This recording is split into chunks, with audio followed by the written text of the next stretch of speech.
Social मीडियावरती हे video तुम्ही बघितला असशीला, तुम्हाला सतत हे तुम्हाला फीडमध्ये येत असेल, सर्चमध्ये येत असेल, हे व्हिडिओ दिसत असेल, ते अनंत अंबानीचं पोरगं उठून काहीतरी म्हणतंय, ती न्यूजवाली येत्या, आज तकवाले येत्या, ते काहीतरी बोलतंय, असं तुम्हाला ते सोशल मीडियावर इंस्टाग्रामवरती दिसायला चालू झाले.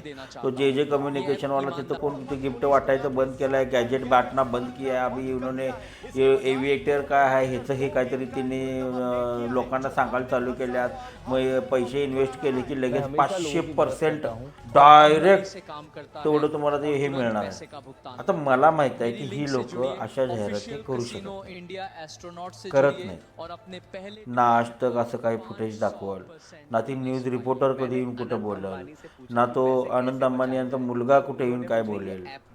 पण हे सोशल मीडियावरती सर्रास कुणाचाही चेहरा, मला वाटतं हा AIच असणार आहे, 100% आहे.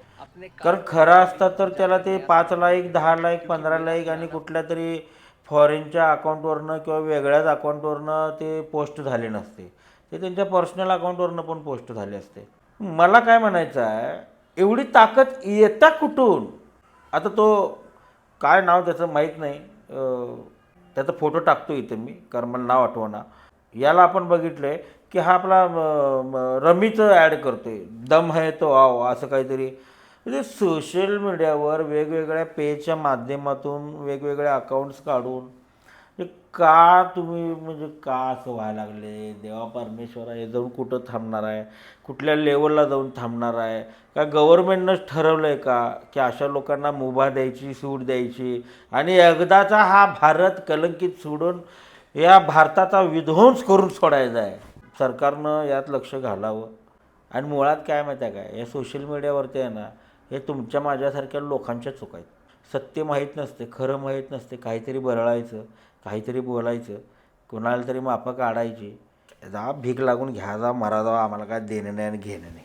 काय चांगलं वाटलं करा, नाहीतर करू नका. ही सगळी तशीच आहेत, ही सगळी तशीच राहणार, ते काय थांबणार नाही. वरनं सांगायचं नुसतं बंद केले, इथं आणि दिसतंयच. बरं, आता आमचे सगळे म्हणजे सोशल मीडियावर जे सगळ्या लोकांनी जाहिराती बंद केल्या, त्या कंपन्या कधी बंद होणार? कंपनी येत नाही तुमच्याकडं परवानगी वगैरे घ्यायला? भारतामध्ये आम्ही लॉन्च करतो, जर फॉरेनमध्ये ते स्थापन झाल्या कंपनी, तर ती डायरेक्ट भारतात येऊन तुमचा धंदा चालू करते का? तुमच्याकडे पहिला परवानगी घ्यायला की आम्ही भारतामध्ये हा ॲप चालू करतो आहे, हा धंदा चालू करतो आहे, ही गेम चालू करतो आहे, हे बेटिंग ॲप चालू करतो आहे, हे भारतामध्ये बऱ्याच म्हणजे मला बऱ्याच ठिकाणी असं माहीत आहे की बाबा वेगवेगळ्या देशामध्ये वेगवेगळे ॲप्स, वेगवेगळ्या देशामध्ये वेगवेगळ्या हे कंपन्यांचे हे बंद असतात. म्हणजे व्हॉट्सअप बंद आहे चायनामध्ये, भारतामध्ये टिकटॉक बंद आहे. How to possible? कसं बंद केला? तो ॲप आपल्या भारतात डाउनलोड होऊ नये याच्यासाठी तुम्ही काय म्हणजे प्रयत्न करू शकत नाही? किंवा त्या लिंक्स त्या ऑपरेट होऊ नये त्याच्यासाठी काय आपण प्रयत्न करू शकत नाही? काय शेवटी विध्वंस करायचाच आहे सगळ्याचा. बघा काय, ॲज यू विश.